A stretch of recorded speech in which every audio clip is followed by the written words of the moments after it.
Hello, prospective listeners to Redeye Airwaves. This is our second episode recapping the following second chapter of Murky Number 7.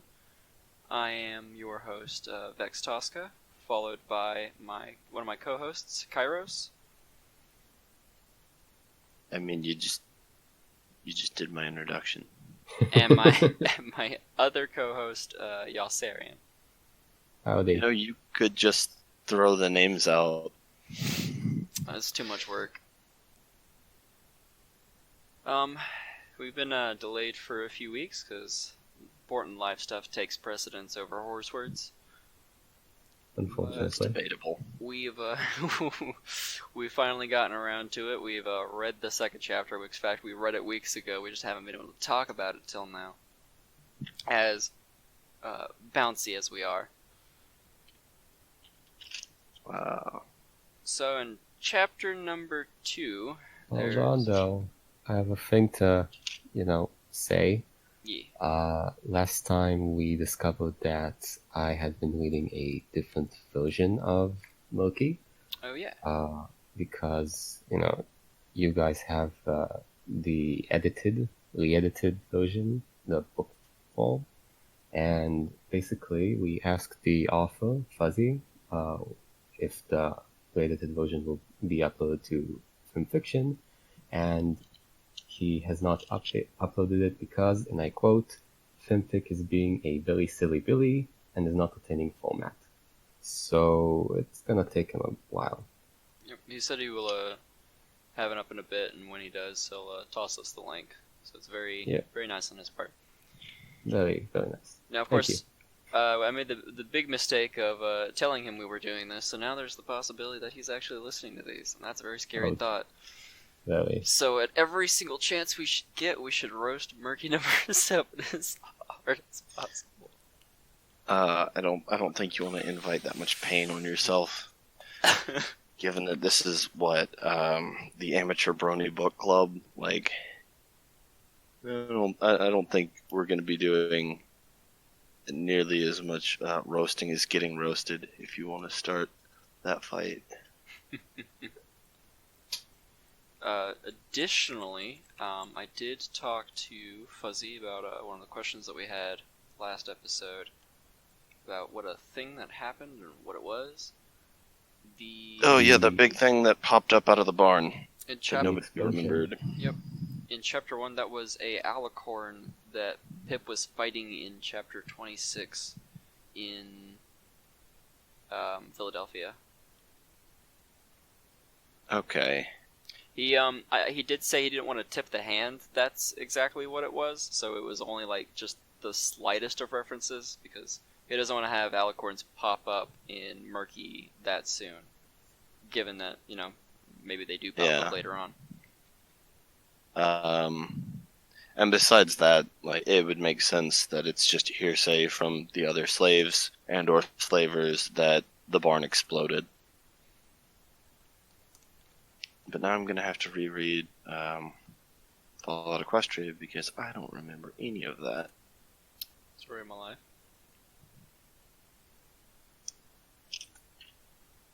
And I think that about does it for side stuff.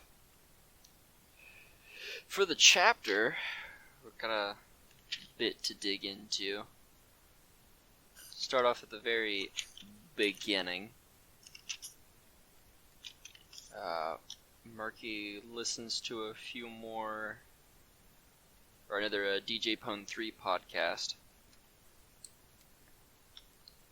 Great music. Yeah, and it's just the radio. It might be a newscast. Yep. The interesting thing is that, remember, we want to make a note of this.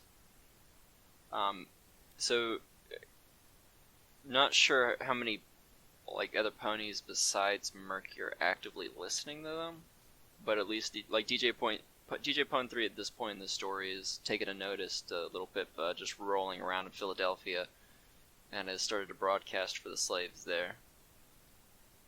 I'm pretty sure that that's after that they've met canonically in Fallout Equestria. That would make sense. But I'm interested in to know. I don't know if Murky will ever come across another person, but I wonder just how many people besides Murky are also listening. It depends how well they're hiding the I hitbox. believe there was. There were mentions excerpt. of other ponies hiding the hitbox in the first chapter, I believe. Yeah. Since yesterday, I had spotted a few slaves clutching similar such radios, hiding them from slaves. Ooh. Or slavers to tune into the new broadcast. It had been long enough I completely forgotten that snippet. Slave uprising when? I think they tried that. I would be surprised if they hadn't tried that a number of times and got more or less literally shot down. I actually just replayed through the Pit DLC in Fallout 3. And it really irks me that if you side with either side, the slavers just use auto axes against the raiders. They kill the raiders, but they never pick up their guns. They just continue to use the melee weapons, and of course that ends up about as well as you would think. And that's Wait, why the New slaves Vegas do is... that, or the slavers? The slaves do, because they have the axes for tearing apart metal pieces. And that's why New Vegas is the better game. Well, we are doing an excellent job of staying on topic. Back to Murky. So yeah, we've covered, I think, the first 2 pages at this point. We're getting there. So Murky has lost his journal, and he has found the pit buck with a functioning radio. And it's at that point he gets called out by Whiplash for his errand, correct? I believe so. I fully expected, I had some thought in the back of my mind that he was going to find the 3 bullies just peeing on it in a circle. Okay. Or just something like them burning it or just ripping it page by page. But that would ruin the porn. Oh no, not the porn. I don't think he drew anything that descriptive. I think he just drew ponies without clothes. This is the problem with Murky Number 7 is that he could have started drawing porn and started a Patreon. Fund Murky out of the pit. So what was his errand from Whiplash? I don't exactly recall. It was the request for more slaves by Wicked Slit, and it was the response to her request, which was that she wasn't getting any because there weren't any extras. Oh yeah, okay, here it is. Except for Murky. I've got a request for 4 new slaves. Apparently 3 of them fell into a vat of molten metal or something. The 4th was sent to the pit. Guess that means she'll only need 3, given the last one is probably you. That's OSHA compliant. Don't you love it when your boss comes in and says, "Hey, 3 people died on the suicide mission. Yeah, I need you to go in there too." Well, what was the suicide mission? Oh, I threw them into a vat of molten metal. Carl, you just pushed people into a giant fan. That kills people? They were trying to stop you from pushing more people into a giant fan.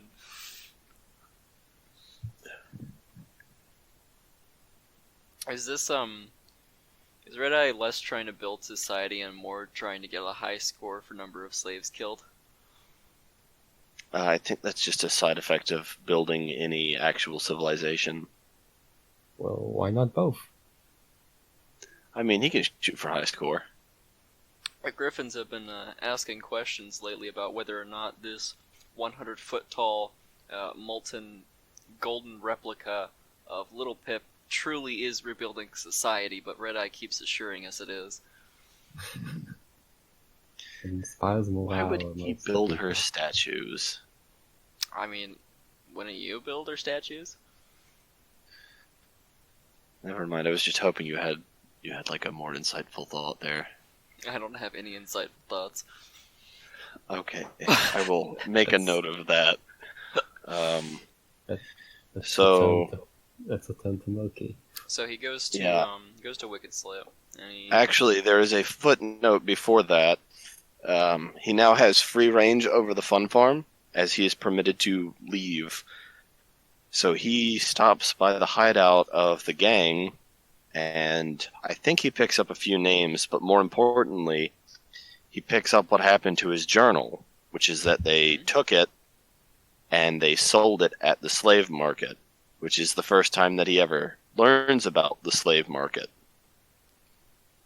Remember, kids, the second that your friend leaves all of their art or personal effects unattended, you should take them and then sell them for money and drugs on the black market. I believe they changed or they exchanged the journal for a porn magazine, but Yeah, well, I don't know. I was really hoping Murky would let go of the journal and, take it as his previous slave life. Yeah, well, he was a slave not just by occupation, but also by personality and let's say methods or whatever, actions. And instead discard that and begin anew like a phoenix. Huh? No? I'm gonna put my money on the first close person to Murky dying being the journal.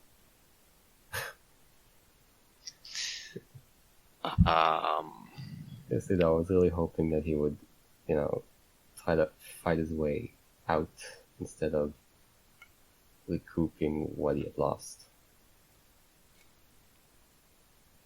It probably would have been a good moment, but I think like the pit book's nice and all, but it's not really doesn't really fill that void too much. I think the journal was kind of his only reason to exist so far. I don't remember if he mentions it at all, but I think there's like a few parts where he's like, I really don't have much to live for, but at least I got my journal.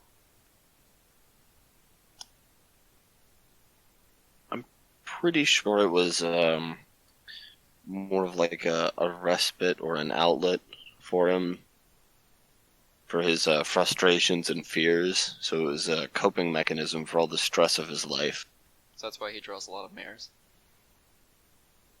But the big thing was he was able to draw a portrait of his mother, and he really wanted to see that again. I stand. He could draw it again. I stand by my words. No. Ew.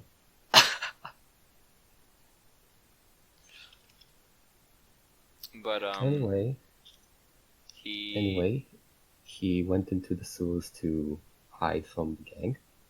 Yeah, he got found out, and so he runs and hides in the irradiated something. Sewers. Yeah, it is a sewer pipe. It's like a little portcullis for just sewage. It rolls around in it for a while. Which greatly helped his radiation sickness. Did I say helped? I mean, no, it did not. Probably should have like nibbled on it a bit. Yeah. I mean, The exuded gel-like liquid coming out of the drain. he doesn't get to eat much. Gotta think pragmatically here. If he's gonna die anyways, at least it's a warm meal. Highly radioactive or filled with disease. So, from now on, he shall be known as Mucky. Oh yes, Murky Okay. Number 7. And then, after dragging himself out of that, after, of course, the gang passes by and then he escapes, then he goes to Wicked Slit. finds Wicked Slit in bed with one of the raiders, right? I don't think it makes a very distinct note of who she's in bed with. I would have had the writer be Whiplash, and this just be like slapstick for a second there. Why did you send me to deliver a message when you were already here? Well, it's better to have someone expendable wake up Wicked Slit. And here you go, it was an alarm clock, just set in the future. But he gets there, he wakes up Wicked Slit. Wicked Slit's, of course, butt mad. Murky tries to deliver the message really fast and run out. But as Kairos pointed out, we were recapping before the episode. It doesn't go so well. It is my favorite part of the book so far, because in front of everybody who's working on the night shift, she starts yelling, chases him out of her room, and drags him back into it, with everybody kind of like snickering and smirking. Murky Number 7, I'm gonna make you wish you'd never been born. I'm gonna fuck you up so badly, Murk. What? Yep. It was this sort of comedy moment in this tragedy story, and I appreciate it so much. I don't know, every time something terrible happens to Murky, I'm laughing. Well, Yeah, well, that's because of your French disposition. So, Wicked Slit is talking to Murk in the private room and tapping her blade and just being her. And Murky makes a very last minute judgment call on bargaining for his life. And just happens to throw out that he knows where to get some parts for the slave market. The parts Wicked Slit needs for to fix one of the machines there, so she won't need free ponies, free slaves. I will admit that does stick out to me. How the fuck does he know there's even the remote possibility that there's a tiny part for any of those machines on the slave market if it's that valuable? Oh, he has no idea. It's just a bargaining chip for his life. Yeah, I'm pretty sure he just started screaming the last, quote, important word or phrase that he knew. Well, it's not so much him, but also Wicked Slit. Why would she buy that? Well, he's gonna die anyway. Yeah. She doesn't have to buy it. She has someone who's desperate who can go be desperate and get it. Because Murky's in a really bad spot. And actually, I don't think she gives him anything to pay with, because she was never going to anyway. This is just the prospect of potentially fixing a machine or making an example out of him if he can't. Alright, little Murky, you can go to the puppy store and look at all the puppies. But as soon as you get back, I'm gonna kill you. Yeah, and if you don't bring me back a hippopotamus, you die.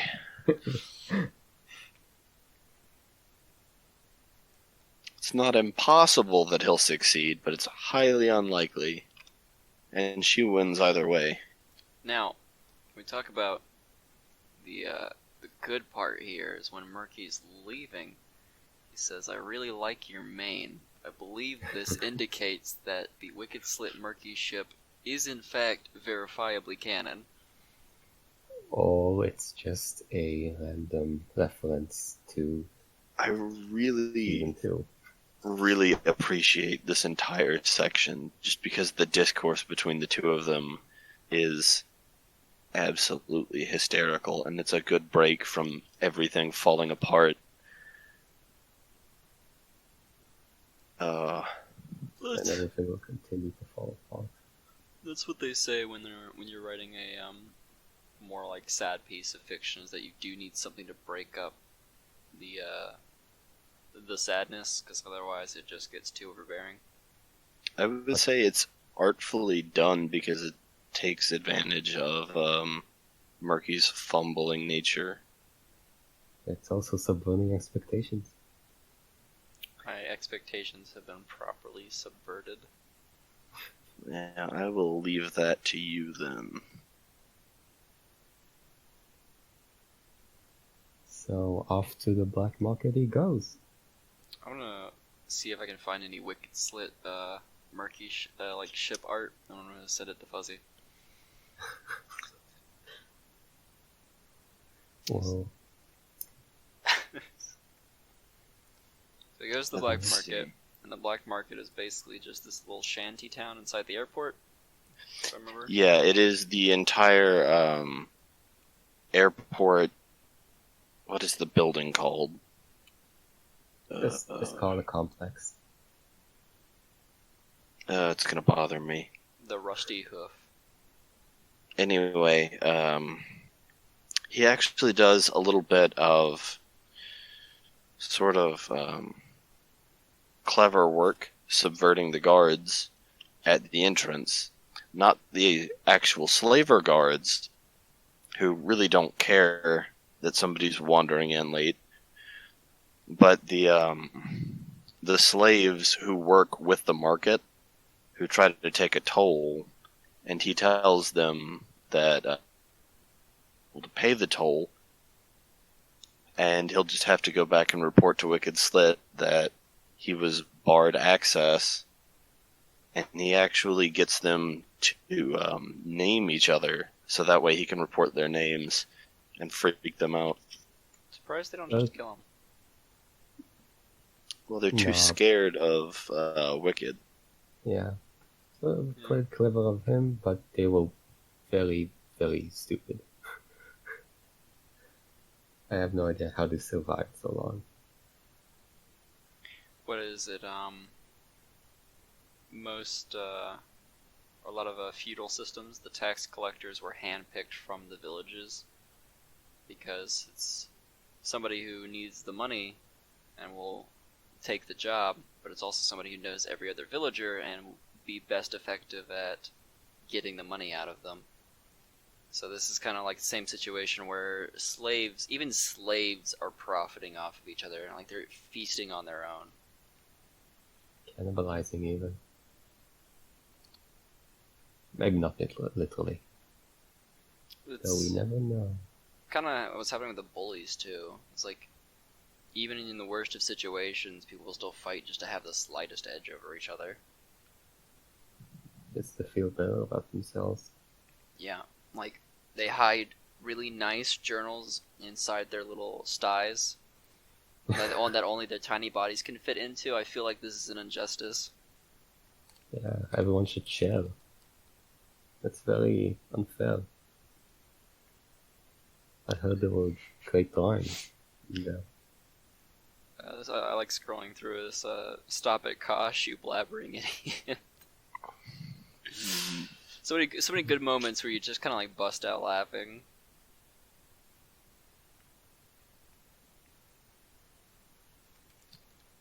So Murky enters, and basically he has to take care of his radiation sickness first, though.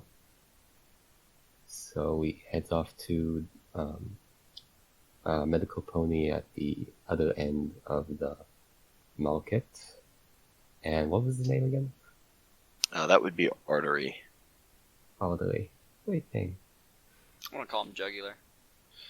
It's the unicorn doctor who he first meets there, and who is actually somewhat medically knowledgeable. Do we know that it's radiation sickness and not just like diabetes? He did get appraised by Artery when they first met. The checkup was free, but the medicine is not, I believe, is the quote.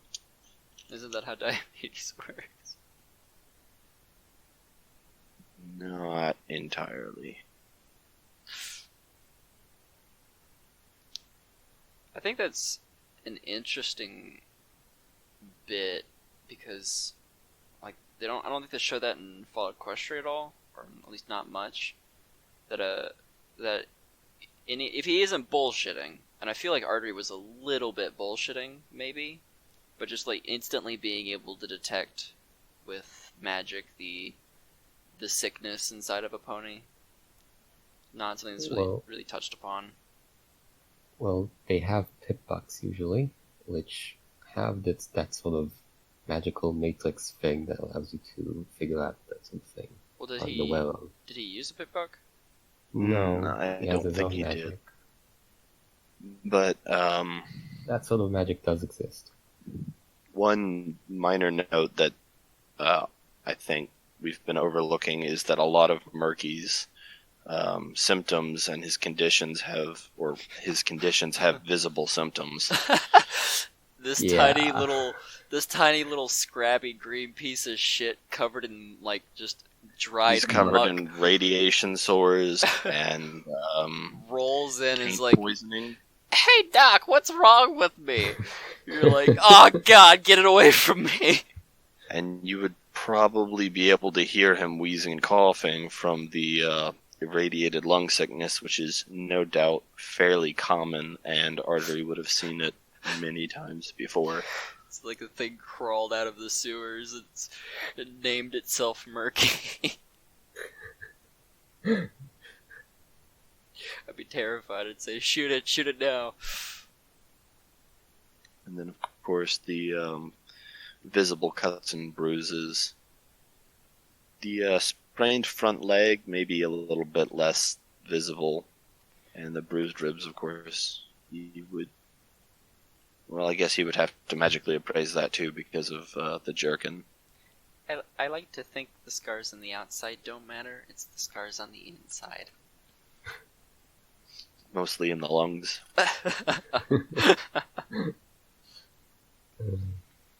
So yeah, One go One ahead. question I have though is how does this guy get his potions or medicine actually?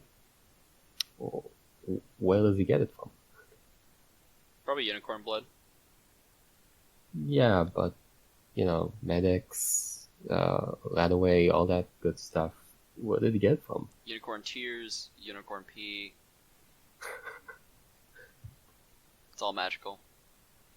Yeah, but He might So I think the interesting thing, like now that Murky is starting to roll around Philadelphia because he had his access card upgraded temporarily, is that like there's a lot to Philadelphia. It's not really. Pip is in Philadelphia for a while in the book, but they don't go too in depth into like just how massive. If Philadelphia is based on a 1-to-1 version of the pit in Fallout 3, the pit's like section after section after section after section. There's so many little sub areas that you can get into. I bet a lot of these scavengers and black market types know a good scavenging area that they just haven't told anyone. You can go there, get good stuff, bring it back and sell it. I Maybe haven't thought of that. maybe he knows like the medical shop around somewhere, like tucked away. It's also possible that the guards are simply letting him, or he's using whatever he gets paid as payment to barter and trade with other people who can get these supplies, because it makes sense to allow the slaves to take care of themselves within some capacity, as long as it doesn't, put his war efforts in jeopardy. Well, the guards might be using his services as well. It's And equally maybe- true. He might be taking a tax. Might be sleeping with people on the side. We don't know. Could be any possibility. Might be going porn. Come on, that'd be outrageous. So this guy basically asked Loki for him to steal other medical supplies from this other guy named Morass, and so that he could corner the market in exchange for medical services, of course. So Loki went over to Morass, and what happened now? He saw Morass had his journal in the shop, and he said, "More ass. That's my journal, and I would like to have it back. Thank you, sir." And then in a Flim and Flam show tune voice, he rolled up, lit a cigarette, put it in his mouth, tipped his bowler hat, and said, "To get this, you're gonna have to go steal from the person who just asked you to steal from me. That's not very nice. That's just effective capitalism.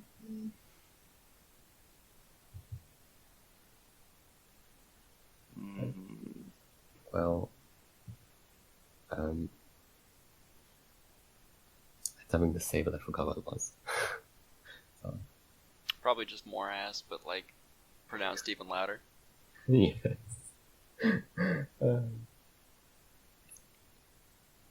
I think they also mentioned that, or I don't know if it's specifically at this part or in the next part that happens, but the guards are in Morris's pocket.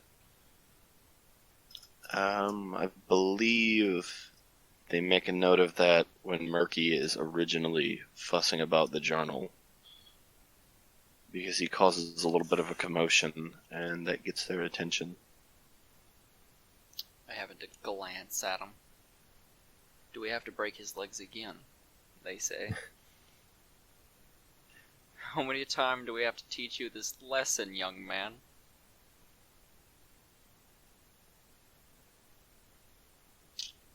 But, Murky agrees, I think, in more or less terms. I mean, he doesn't have a lot of choice. No. He needs medical supplies. Hopefully. Oh! No, that's the thing. So, Morris gets tipped off by Pike and Kosh that he's there doing work for Wicked Slit. And so not only is the journal offered up, but also a circuit. Oh, what? Let's see. I can't find what they actually called it. The parts needed, basically. Yeah. The Beeble Boop. The MacGuffin. The Schmuckelburp. And Murky, being the technical savant he is, just happens to wander into there and see the Beeble Boop and know exactly that is the Beeble Boop that he needs for the smelting furnaces. That's a good point. I mean, what if he just brought Wicked Slit back like a laser pistol or something completely fucking useless? I don't think that would be useless. She might test it out on him. He just shoots him in the face. She could sell it. It's something. Dance, Murky, dance. Or trade it for the actual Bleeker-Bloop. Schmeckledorf. So it's so Murky makes the checklist for all of his various tasks to keep them organized, but because he's illiterate, he just draws pictures. Oh, I like that bit. I mean, is that illiterate or is that just Egyptian? No, it's illiterate. Okay, Yeah. fair enough. Because pictograms don't count as a written language.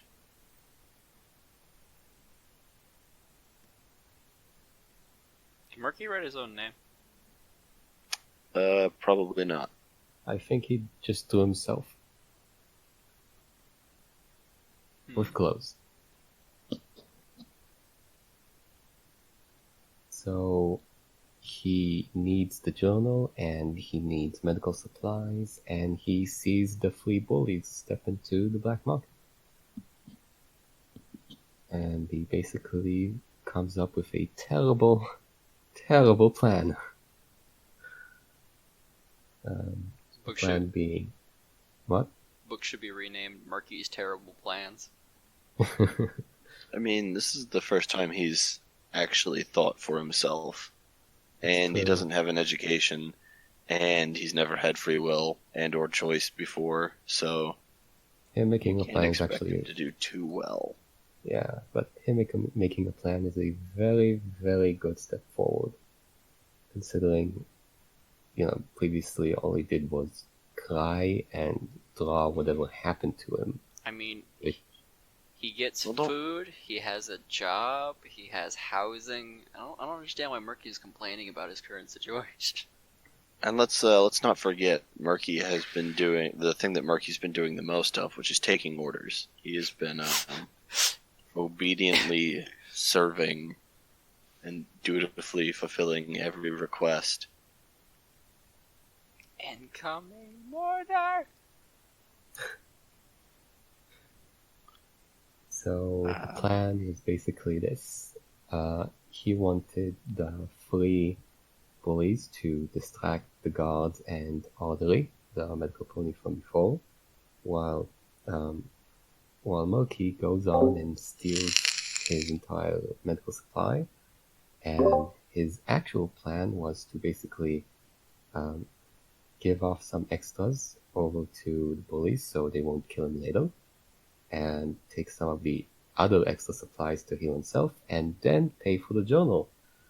And I don't know if he really thought this through, considering there aren't enough medical supplies in the world for that. I think he mentions that, like, he knows the bullies aren't going to take the extras, that they're going to take it all. Yeah, And do if he tries to pay them first, there's no way he's going to be left with enough for Morass. you know, do all the chems behind the local pigsty and like the druggies they are. Oh, Yos is muted. Does that mean you're done?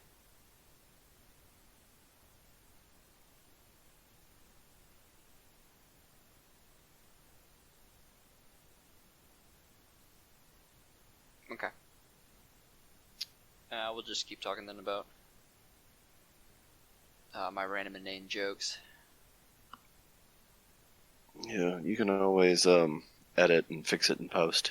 That takes way too much effort. Just cut it off. I'm People, back.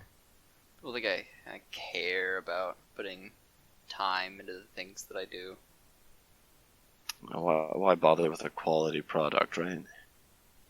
Sorry for listeners, whoever they might be. Fuck If you you, reach this- listeners.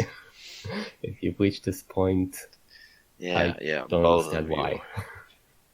And Both also, of the listeners. preemptively fuck you, Fuzzy. Because I know you're gonna do terrible things to all of the things that I love. Like Wicked Slit. Don't you hurt my wife.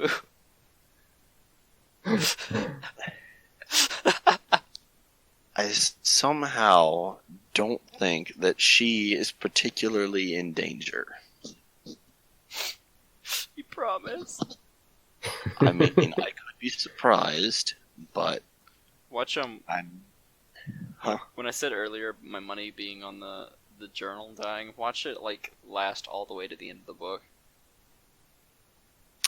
No. The journal, the one thing that's holding him together, the memento, or the memento that he is, working to leave behind, actually making it to the end I like to tell his story. It's gonna get burned. the pit has some wonderful recreational activities. When you have some downtime, you can go die of radiation sickness, roll around in the black market, or beat the shit out of Murky. Really, those three things provide quite a bit of entertainment.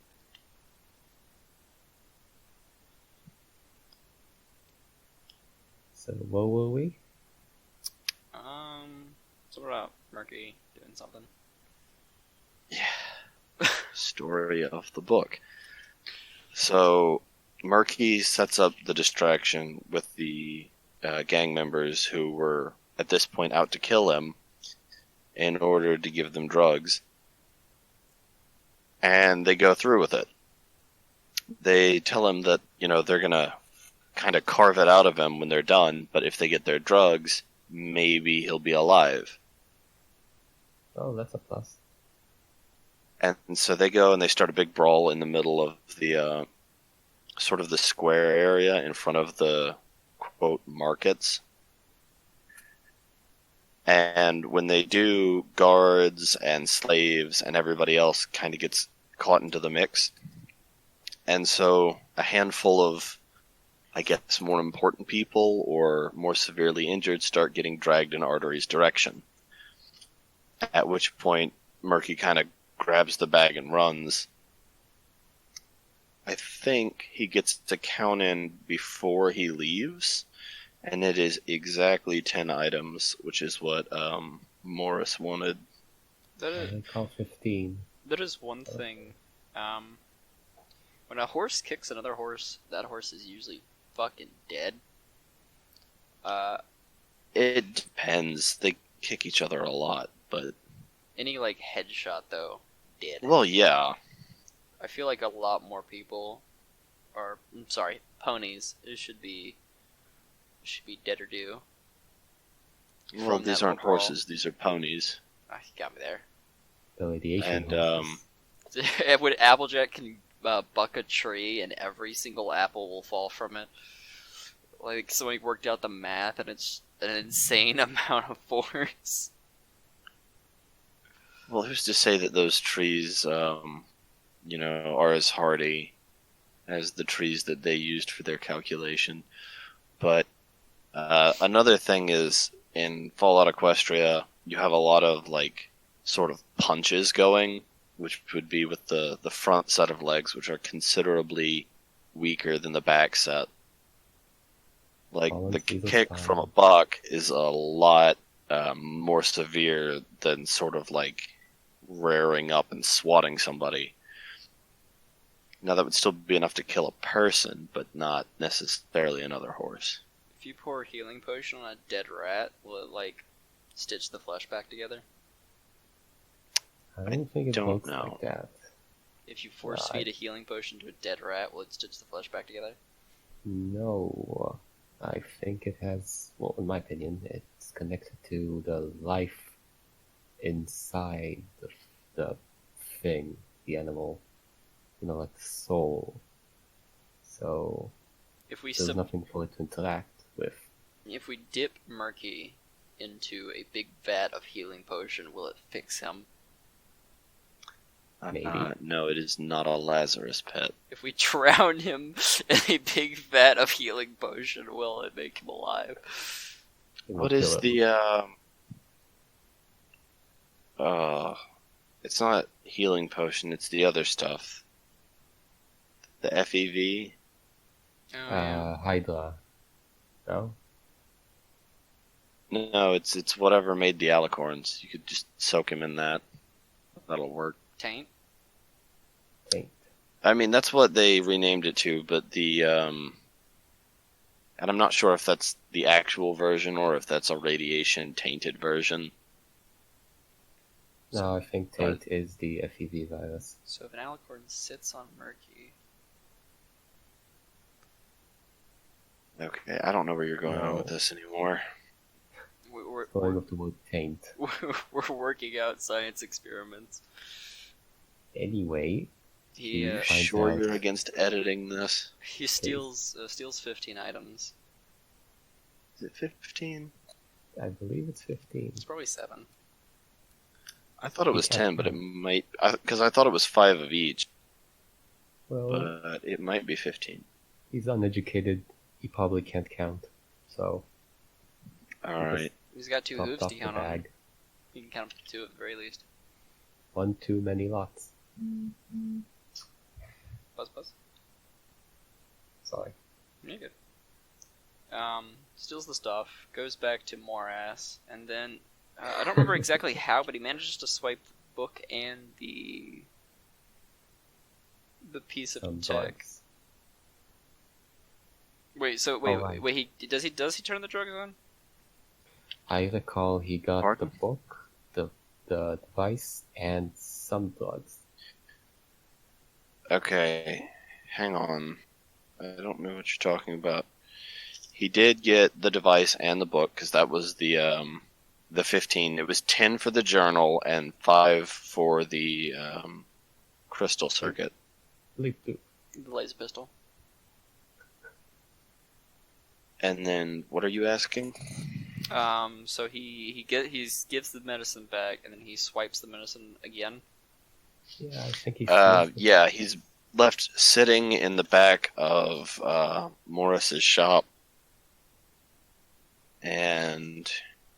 or he's sitting back there with his journal and the circuit and all the stolen medical supplies because they need to be kind of out of sight. And so he just grabs one and shoots it up without knowing what it is. And I think we're supposed to be under the impression that it's MedX, but he spends like 3 pages tripping balls. He has So 25% damage resistance for the next 5 minutes. and in his drug-induced stupor, he comes up with the brilliant plan of stealing all the medicine and making a break for it because he believes that he is dying and will die fairly immediately if he doesn't get some sort of medical assistance. Well, he's probably right about that. Well, if he takes all of the drugs at once, He explodes. Well, the only problem with that is that Morris wants to use him as like an errand boy to run various items, from person to person to move bribes and stuff like that, which would be perfect for Murky because he is small and inconspicuous, and he would then be protected by someone who is more influential and powerful, which means that less of the common rabble like the gang would be threatening his life. I mean, and he would be getting medicine as payment for delivering these bribes. So it would slowly begin to work his condition better. yeah, I will admit I was kind of No. I was turned off a little bit by that they didn't go with that, because it would have been interesting to see him like under the thumb of somebody. Like if he's under Wicked Slit's thumb and now he's under another person's thumb, like juggling this new life of crime. Yeah, but for starters, that medicine will only keep him alive from day to day. It won't make him better. Second of all, that would mean more ass is his pimp. Third of all, he's always been under someone's thumb, and he doesn't want to do that anymore.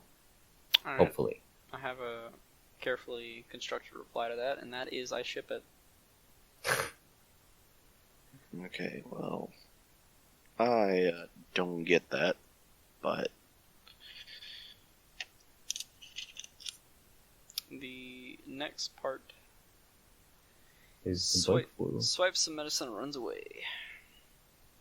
well, I mean, that's the part we just covered. The next real part is Lemon, who we have not mentioned by name before, tears Murky's jerkin off.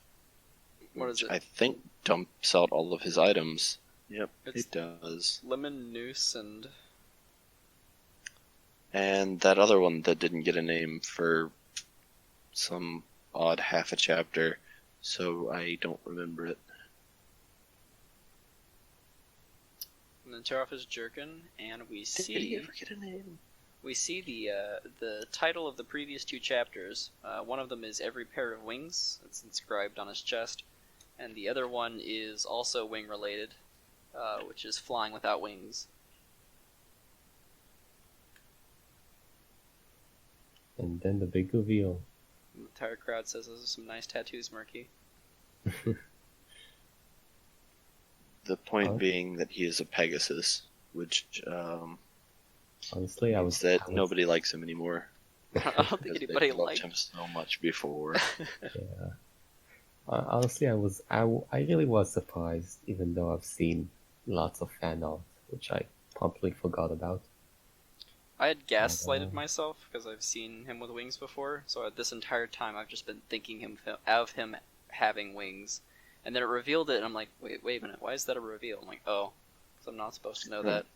See, I went into this with no preconceptions and no knowledge of anything about it, so I went, oh, that's neat. And then we get an even sadder backstory. And then everybody that gets to explains hate why him he's- more. Yay! It's very sad when someone who has wings can't fly with them. Oh, there's an interesting side note. Immediately after they do the excerpt about him, or the people reacting to the fact that he's a Pegasus, there's a small section that starts with "Hang on a second, you kept it hidden all that time," as though it's in hindsight and he's talking to someone, because we don't have any perspective on how the story is being told. So he might be telling someone his story at the end of the book. We need to start a Patreon fund for Murky's new cyborg wings. I actually can't recall that sort of section, but I'm glad you didn't miss it. That's interesting. I wonder Well, I who mean, you I'm tell going you to. through the book right now. What page? That would be 114. Thank you. It's the first line after the break. Wait, 114. Oh yeah, That's- he is indeed. Yeah.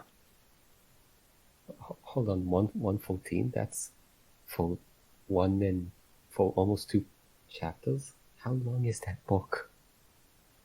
So, the font on these pages is, I would say, mid-sized, as opposed to the normal tiny font.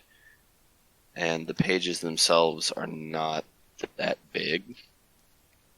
The book has 2,667 pages, one off from being satanic. Jesus Christ, that's a lot. Yes, Jesus Christ, because it's one off from being satanic. Uh,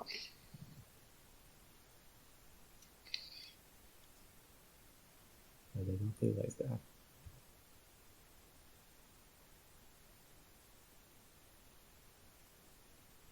I think we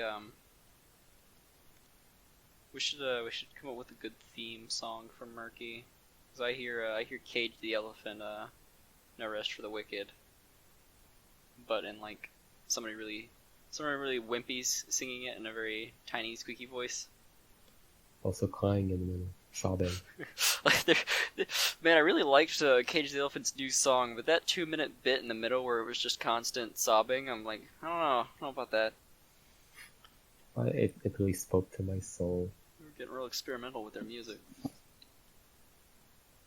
But yeah, we find out he's Pegasus, and that actually gives him just enough time, because everyone's like, wait a minute, I hate you more now. Before he books it, he tries to grab up all of his stuff and then book it with his hands, I suppose. Hooves. How does And he his hooves. carry it? I'm just joking. I mean, that explains how he was carrying everything under his jerkin before, was that he had wings to hold them. Broken and smashed little wings. We still have hands. Deformed appendages. Actually, when do they do that recap? It seems like he throws them back in the saddlebags and then throws them back on his back. Okay. But manages to run away, and he gets to Philadelphia's Skyport control tower, and he's finally about to commit suicide when the pip buck starts beeping, and he gets a fun little message from a super, totally, completely alive pony named Sundial. No, they're not alive. Oh yeah, hang on. I think it mentions exactly how tall the control tower is. I want to say it's something to the tune of 30 feet. It's at least 23 Murkies.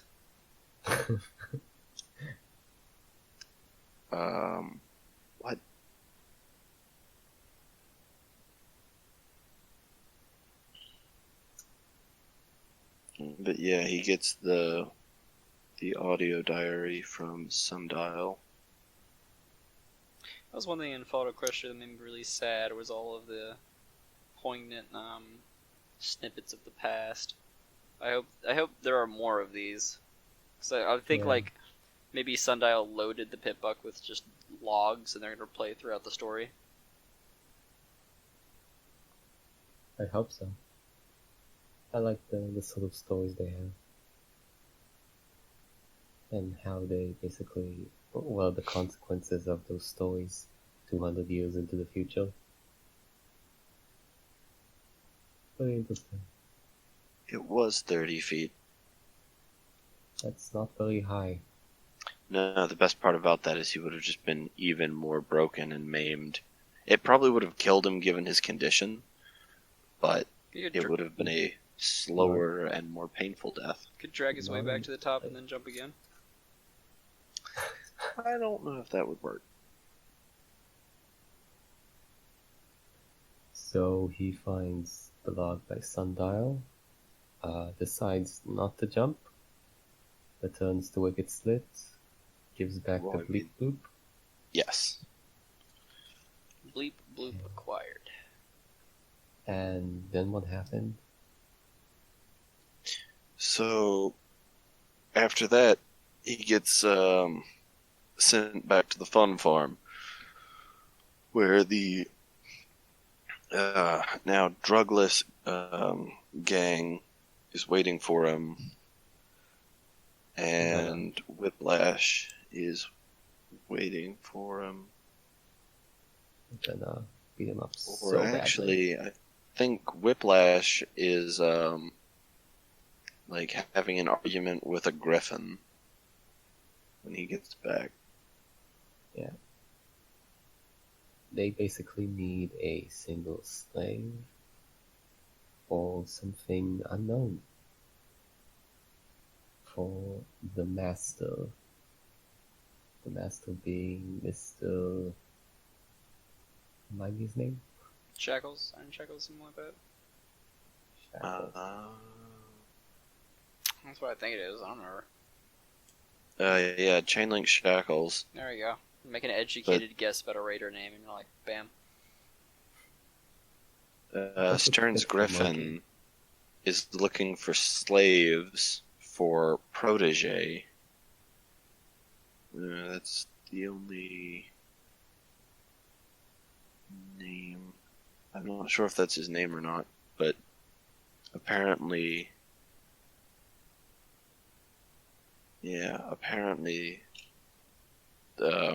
Protege is looking for, or is amassing slaves.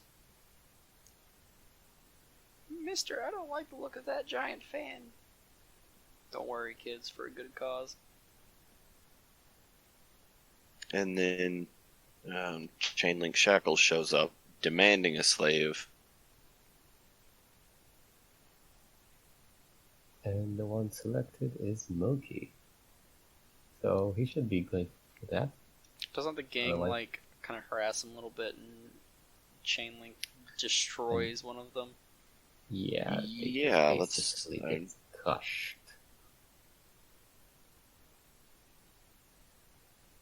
Not a good idea to anger that giant person.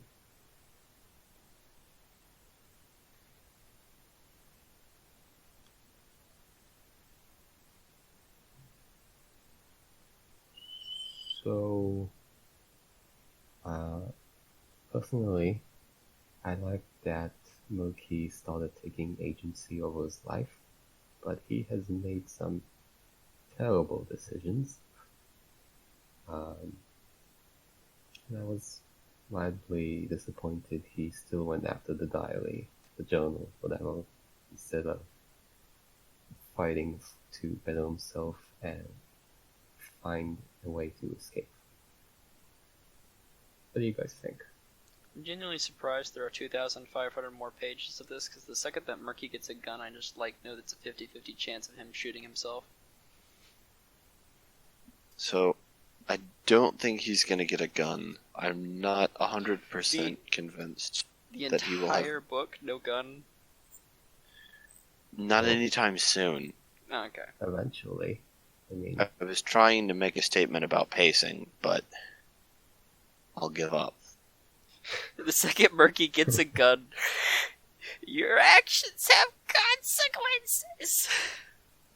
Comes barreling into like a raider encampment, and then goes to shoot, and it goes click, click, click.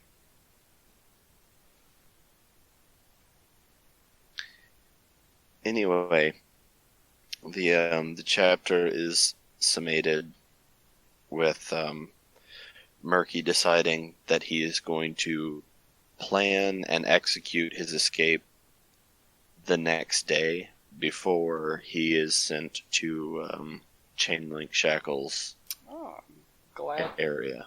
glad he's deciding to escape now, after the revolt. well, he wasn't prepared. He wasn't mentally prepared. Now he has his journal and some medicine. And Pippak, This is very true. important.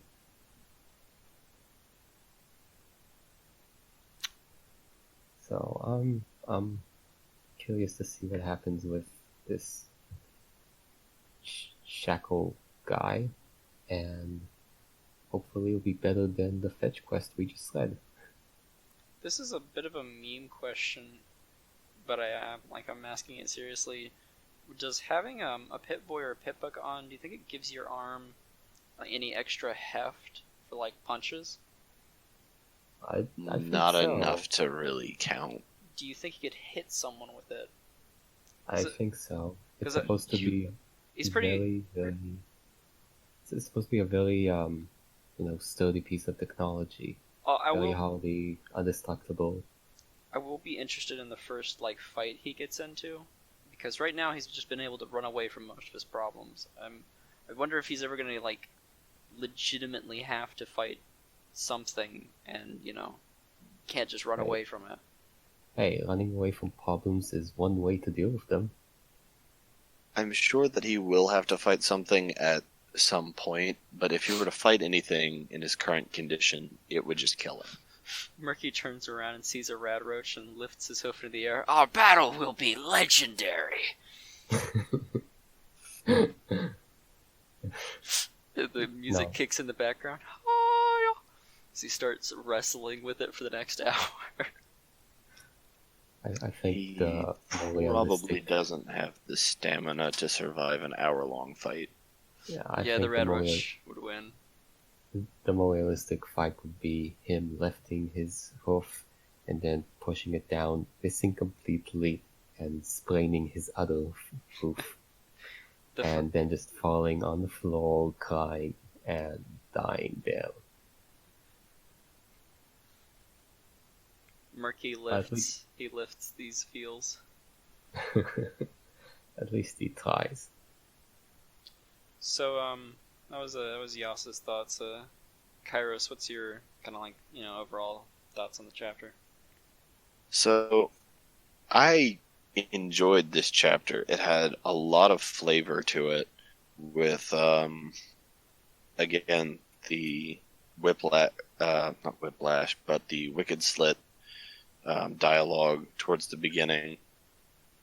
We got to meet a lot of interesting characters and get a broader look around Philadelphia. And Murky had an internal struggle atop the control tower. So I think a lot of neat things happened, and it's interesting to watch Murky kind of come to terms with this situation a little bit more honestly. All right. I probably echo both the sentiments. I definitely like this chapter a lot more than the first one. It's finding his hooves, so to speak, and I'm interested to see where it goes from here. An out of 10 rating, Yas. Pretty good. Can I put you down as a 7? Kairos? See, now I wish I remembered what I gave the previous chapter. I think it was a 5. 5 or Or 6? Well, I would definitely give this one maybe a 6.5, maybe even a 7. Yeah, I'll give it a 7. I'll bump Yas up to an 8 because it's Yas. What? Okay then. I think it'd be interesting at the end to like get the overall ratings and kind of tally them up. Any closing thoughts from any of us? All right. I hope next time we'll actually make it on schedule. Nice. Yeah, that would be good. Schedules for people who have their lives in order. That's a good point. Well, thank you, prospective listeners, to this episode of Redeye Airwaves, and to No. the listeners of the channel that matters, Crisco, who are hosting our little sporadic jamborees. Big shout out to them. They matter a whole lot more. Check out their other content if you're listening to this, and you probably have. This has been a review of it's not so much of a review, but just a powwow about Chapter 2 of Murky Number 7. I'm Vex Tosca, and my other co-hosts, Kairos and Yas. Howdy. Goodbye. So long. Kairos, say goodbye.